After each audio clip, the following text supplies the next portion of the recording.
So for those of you that watched the tutorial earlier and wanted to complete seeing the rest of it, I'm going to show you this. This is a little bit more complicated than what we did earlier. This is going to be actually using a template. So I'm going to take the picture and we're going to go back to the original, which if you go in history, you can see everything that I did. I'm just going to go back to the original picture. Now what I need to do is remove them from this picture. I'm going to go over here and I'm going to use this lovely quick selection tool that's right here. If you right click your mouse, you can get the name of it. And what I'm going to do is just go right along the edges of all of them. And I'm going to grab them all. Make sure that I get everything. Oops. Probably got a little much there. So if I go down here to subtract, then I can come back here. And I've got rid of that. So that's them. Now, if I take on my control board, on my keyboard and hit Control J, it is going to, if you go back to layers, then you turn the bottom layer off, then you can see that they're there. Now I need to clean that up just a little bit and get rid of some things that really shouldn't have come through. So I'm going to pick my eraser tool and just erase right along in here. And then this whole tree, if you go in the eraser tool down here in the bottom, this one with the little star beside it is the magic eraser, and it picks up everything that's that color. You can change the tolerance so that it, see, that was too much. Control Z to undo that. The other thing that you can do is you can use the scissors and you can go in and it's much like an eraser tool. It just erases it. I'm just going to do the eraser tool because it's just as easy. Just have to be careful when you get close to things because it will go into your picture and take out. You can see I probably took out more there than I needed, but I just want to show you guys this. This is a really quick way to do it. Now what I'm going to do is I'm going to pull this off of my desktop area out so that it's floating so that I can see the layer. Then I'm going to go here to the Tree Farm template. And there's a spot right here that says your image goes there. So what I'm going to do is click that layer. Then I'm going to come back here to my picture and I'm going to grab this layer and I'm going to bring it over here to it. Now that's way too big for that. So again, I'm going to hit Control T. And if you look down here, it says constrain proportions, which is what you want because you want to make sure that your picture doesn't get funky. So I kind of like that. Might move it over just a tiny bit. Make sure I'm on that layer again.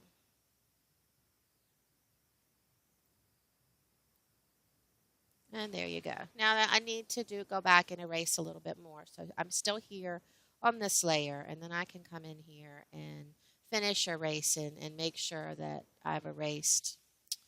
And I don't know what button I just hit there, but I shouldn't have done that. So I just hit undo. Oh, I hit the straighten tool. Okay. So I just hit undo, and it's gone again. So, and again, I'm not taking a whole lot of time to be real neat with this, just because I'm just showing you guys this, but you can, oops, you can't do that. I don't want it to look like that. Okay. Well, anyway, I'm going to just show you that. Now, these also have, I could take this little tree and I can move it, which I am going to do. I'll click on this little tree and you can see the box that comes around it. And I can move it over just a little bit so that you can see Sean's feet. And then the same thing for this one. I can bring it forward so it's a little bit closer to Sarah. So I really like that. I think it's kind of neat. But in order to make it look more realistic, I would really need to add a shadow kind of behind it. So you do that in your effects and you go to drop shadows. And this one down here is a soft edge drop shadow. And so you can see it added a little bit of a drop shadow there. And you can come back to the layers and you hit your FX button. And it will open up. And then you can turn and you can change the lighting angle. So I don't know if you can see. I'm going to make it bigger so you can see it. You can see the shadow kind of moving. And that's too much. But you can turn it down. You can make it so that it's farther away. But you really need to have a little teeny bit of a shadow on it. So that's kind of neat looking, don't you think?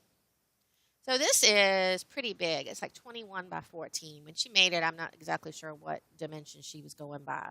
But I'm going to make it 5 by 7 because most people like either 5 by 7s or 8 by 10s. Occasionally, I'll have somebody that wants to get one bigger, but not very often.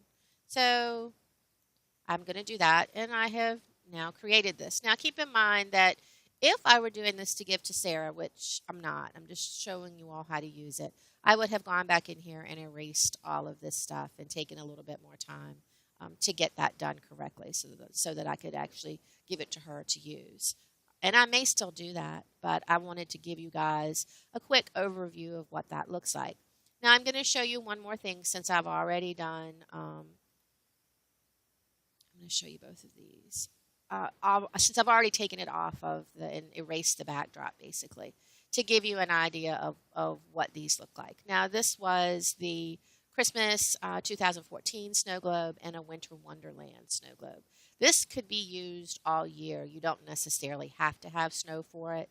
I think it's neat to use with the snow. So since I've still got the snow overlays in there, I'm probably going to use that. So I'm going to take my image here, and if I click down here, I can still see that I have it still sitting here on the desktop. So I'm going to grab it, and I'm going to put it in. And it's going to be way too big. So I'm going to have to hit Control-T again and make it very much smaller. Like that. So there they are in that. So now we need some snow. So we're going to go up here to the top layer, and we're going to add the snow back in. We're going to do the same thing that we did before and putting it over top, but we need to make sure that it's on the top layer when we do it, which for whatever reason it doesn't want to go to the top. There it goes. So now it's on the top, and you can see it there. You're going to change the layers properties, and we're going to make it screen like we did before, and there the magic happens again, and we can see it.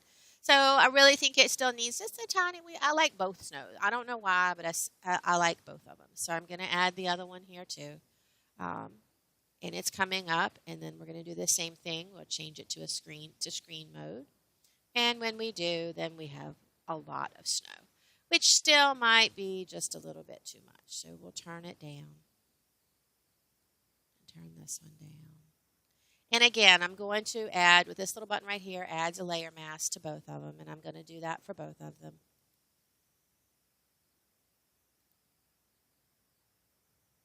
And I don't know why my screen is flashing red at me. I have new software, so I'm just learning how to use it, so y'all bear with me.